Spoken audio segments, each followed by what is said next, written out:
আসসালামু আলাইকুম। এখন শুনবেন সংবাদ শিরোনাম। হচ্ছে সরকার জানিয়েছেন অর্থমন্ত্রী, বিকল্প বাজার থেকে জ্বালানি তেল সংগ্রহের চেষ্টা অব্যাহত।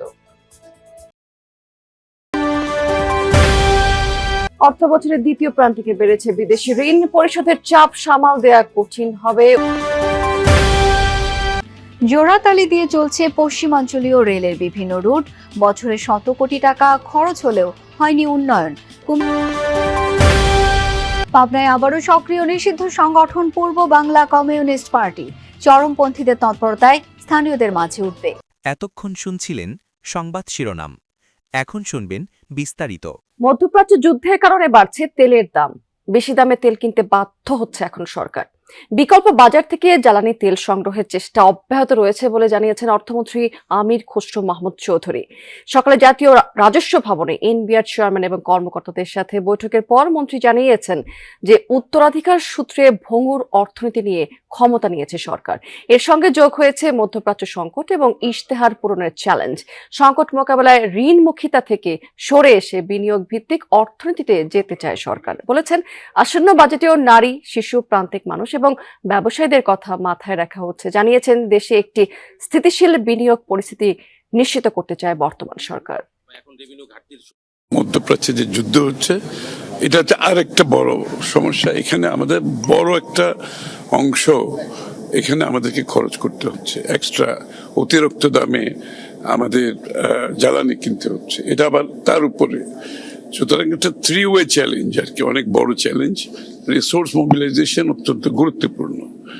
আমরা যদি রিসোর্স মোবিলাইজেশন করতে না পারি তাহলে আমরা কিভাবে এগুলো করবো? একদিকে ইকোনমিকে সেলভেজ করতে হবে, আরেকদিকে আমাদের যে জনগণের কাছে দেওয়া আমাদের ম্যানিফেস্টো সেটা বাস্তবায়ন করতে হবে। রাজধানীর বিভিন্ন ফিলিং স্টেশনে কাটেনি জ্বালানি তেলের সংকট। পেট্রোল অকটেনের মতো পাম্পগুলোতে যানবাহনের দীর্ঘ লাইন এবং ঘন্টার পর ঘন্টা অপেক্ষা করতে হচ্ছে গ্রাহকদের। নিয়মিত তেল না পাওয়ার ক্ষোভ বাড়ছে। তেল সরবরাহ স্বাভাবিক না থাকায় পাম্পগুলোতে বাইক এবং গাড়ির দীর্ঘ সারি। জ্বালানির দাম বাড়ার শঙ্কা বা অবৈধ মজুতদারির কারণে এই পরিস্থিতি সৃষ্টি হয়েছে বলে ধারণা করছেন অনেকে। পাম্পগুলোতে তেল নিতে এসে চালকদের দীর্ঘ সময় নষ্ট হচ্ছে, যা কর্মব্যস্ত দিনগুলোতে বিশেষ ভোগান্তি। একেবারে ওই রাস্তার মাথায় মেডিকেল অনেকক্ষণ এখন এখানে দেওয়া শুরু করছে, দেওয়ার কথা 7:30টায় শুরু করছে, 8:10-এ। বাসা থেকে অফিসের দূরত্ব আপ ডাউনে 72 কিলো, পুরান ঢাকা থেকে আশুলিয়া। তো এইভাবে যদি 500 টাকার তেল দিয়ে আমি কিভাবে চলবো বলেন? আমার 22 কিলো চলে লিটারে। অফিস টাইমটা ওইটা বাদ দিয়ে এখন তেলের জন্য তেল নিতে হবে, তো করার কিছু নেই। লাইন লম্বা হচ্ছে, আমাদের টাইম নষ্ট হচ্ছে। যে আমাদের কাজে আছে, আমি হসপিটাল আসছি, এখানে রোগী নিয়ে দেখা গেছে রোগী এখন বসে রয়েছে, কোনো কাজ হচ্ছে না। দর্শক, আমরা রাজধানীর বাইরে থেকে একটা ফিলিং স্টেশনের খবরাখবর জেনে নিতে চাই আমাদের সহকর্মীর মাধ্যমে। লক্ষ্মীপুর থেকে এই মুহূর্তে যুক্ত হচ্ছেন আমাদের। অর্থ বছরের দ্বিতীয় প্রান্তিকে বেড়েছে বিদেশি ঋণ। ডিসেম্বর শেষে ঋণের স্থিতি এখন $113 বিলিয়ন বেশি। ঋণ নেয়ার প্রবণতায় তৈরি হয়েছে এই ধরনের সংখ্যা। অর্থনীতিবিদরা বলছে যে জিডিপির আকারে ঋণের পরিমাণ উদ্বেগজনক নয়, তবে ঋণ নেবার প্রক্রিয়া দুশ্চিন্তার। এই ঋণ পরিশোধের চাপ দ্রুতই বাড়ছে, যা সামাল দেওয়া বেশ কঠিন হবে। পরামর্শ দেওয়া হয়েছে ঋণ পরিশোধের সময় বাড়াতে আলোচনা চালাতে। উন্নয়ন প্রকল্প বাস্তবায়নে বিদেশি উৎস থেকে ঋণ নিয়ে থাকে বিভিন্ন দেশ, ব্যতিক্রম নয় বাংলাদেশও। তবে অতীতে এ উৎস থেকে অনিয়ন্ত্রিতভাবে ঋণ নিয়েছে বিগত সরকার। বিদেশি ঋণে বাস্তবায়ন হয়েছে কর্ণফুলী টানেল, এলিভেটেড এক্সপ্রেসওয়ে এবং রূপপুর পারমাণবিক বিদ্যুৎ কেন্দ্রের মতো উচ্চভিলাষী প্রকল্প। এসব প্রকল্পের অনেকগুলোর প্রয়োজনীয়তা এবং অর্থনৈতিক যৌক্তিকতা নিয়েও আছে প্রশ্ন। ফলাফল বেড়েছে ঋণের বোঝা। গেল বছরের শেষ মাস ডিসেম্বর শেষে সরকারি বেসরকারি মিলে বিদেশি ঋণের পরিমাণ দাঁড়িয়েছে $113 বিলিয়ন উপরে। আগের প্রান্তিকে ঋণের পরিমাণ ছিল কম। বিদেশি ঋণের মধ্যে প্রায় $93 বিলিয়ন নিয়েছে সরকার। তো দেখা গেছে যে আমার 16-17 পর থেকে নন কনসেশনাল ঋণ অনেক বেশি নেওয়া হয়েছে, সাপ্লায়ার্স ক্রেডিট অনেক বেশি নেওয়া হয়েছে এবং অপ্রয়োজনীয় প্রকল্প বা অতিমাত্রায় ব্যয়বহুল প্রকল্পের ক্ষেত্রে ঋণ বেশি নেওয়া হয়েছে।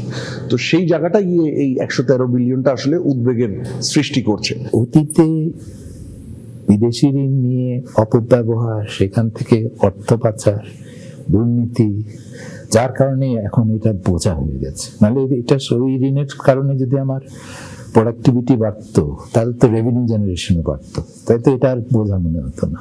ঋণ পরিশোধের চাপ বাড়ছে দ্রুত, যা উদ্বেগজনক বলে মনে করেন বিশ্লেষকরা। তাদের ধারণা ঋণদায়ী অর্থনীতিকেও চাপে ফেলবে, তাই ঋণ পরিশোধের সময়সীমা যখন তখন ভেঙে যাচ্ছে রেল লাইন, জোড়াতালি দিয়ে চলছে ট্রেন। এমন ভয়াবহ চিত্র পাওয়া গেছে পশ্চিমাঞ্চল রেলওয়ের বিভিন্ন রুটে। বছরে 100 কোটি টাকা বরাদ্দ, তবুও মান বাড়েনি। দিন যায়, সরকার বদলায়, তবুও কেন উত্তরের রেলপথের কোনো উন্নতি হয় না, সেই প্রশ্নের উত্তর খুঁজেছে। রেলওয়ের বিভিন্ন রুটে প্রায়ই রেল লাইন ভাঙার কথা শোনা যাচ্ছে। বিশেষ করে ঈশ্বরদী পার্বতীপুরের এই রুটে সবচেয়ে বেশি। এতে করে একদিকে যেমন ঝুঁকি নিয়ে চলাচল করছে ট্রেন, অন্যদিকে যাত্রী পরিষেবাও দারুণভাবে বিঘ্নিত হচ্ছে। ঘটনার কারণ অনুসন্ধানে উত্তরের পথে টিম যমুনা। সান্তাহারে পাথর টেনে রেল লাইন রক্ষণাবেক্ষণ করছেন একদল কর্মী। ঠিক তার পাশে দেখা মিলল ভয়াবহ চিত্র। ভাঙাচোরা স্লিপার আর ক্লিপবিহীন লাইনের উপর দিয়েই ছুটে চলছে ট্রেন। 50-60টা স্লিপারই ভেঙে চলে গেছে। ভেঙে যাওয়াতে এখন এই এত ভারী রেল এখানে যাওয়াতে এই ভাঙা অবস্থায় রেল লাইন তো দুর্ঘটনা যে কোনো মধ্যে ঘটতে পারে। এই রেলের পরিবর্তে যদি 110 পাউন্ডের রেল দেয় তাহলে আমাদের এই রেলের আর তত সমস্যা হবে না। রেল লাইনগুলো দেখলেই মনে হবে অনেক পুরাতন, কিন্তু কতদিনের পুরনো। রেল লাইনের গায়ের এই লেখা বলছে এটির বয়স 100 বছর পেরিয়ে গেছে এবং এর ধারণ ক্ষমতা 90 পাউন্ড, যা এখনকার ট্রেন চলাচলের একেবারেই অনুপযোগী বলছেন সংশ্লিষ্টরা। বহুত আগে সেই ব্রিটিশরা দিয়ে গেছে, ওইভাবেই চলতেছে। যেখানে আমরা ভাঙা যায়, নতুন রেল আসে, সেটা আমরা লাগাই। গাড়ি যাতায়াতে এই জিনিসটা চটা উঠে চলে যায়, মানে এরকম ডিপ হয় উঠে চলে। ট্রেনটা তো ভারী, খিলটা খুলে চলে যায়, শর্টকাট চলে যায়, আর লাইনটা দমকে। দীর্ঘ 6 বছর পর পাবনায় আবারও সক্রিয় চরমপন্থী সংগঠন পূর্ব বাংলা কমিউনিস্ট পার্টি। পথে ঘাটে সাঁটানো নিষিদ্ধ ঘোষিত সংগঠনটির পোস্টার, এতে চরম উদ্বেগ, উৎকণ্ঠায় স্থানীয়রা। কারা কি উদ্দেশ্যে এসব লাগিয়েছে তা নিয়ে চলছে জোর আলোচনা। এ বিষয়ে তৎপরতা বৃদ্ধির পাশাপাশি চরমপন্থার উত্থান রোধে কঠোর অবস্থান নেবে প্রশাসন। পাবনার আটঘরিয়ায়, সাথিয়া ও ফরিদপুর উপজেলার বিভিন্ন এলাকায় রাস্তার ধারে, বাজারে এবং গাছের গায়ে সাঁটানো লাল রঙের পোস্টার। রয়েছে মার্কস, লেনিন, স্টেলিন আর মাও সেতুং এর ছবি, সঙ্গে দুনিয়ার সর্বহারা এক হও স্লোগান। দীর্ঘ সময় পর নিষিদ্ধ ঘোষিত পূর্ব বাংলা কমিউনিস্ট পার্টির নাম ব্যবহার করে এসব পোস্টার সাঁটানো হয়েছে, যাতে ভোটের বাক্সে লাথি মেরে সমাজতন্ত্র কায়েমের কথা উঠে এসেছে। একই সাথে রয়েছে বিদেশি বিনিয়োগের দৌরাত্ম্য থেকে তাঁতশিল্প রক্ষার কথাও। এতে সমাজে নতুনভাবে সংঘাত ছড়ানোর আতঙ্কে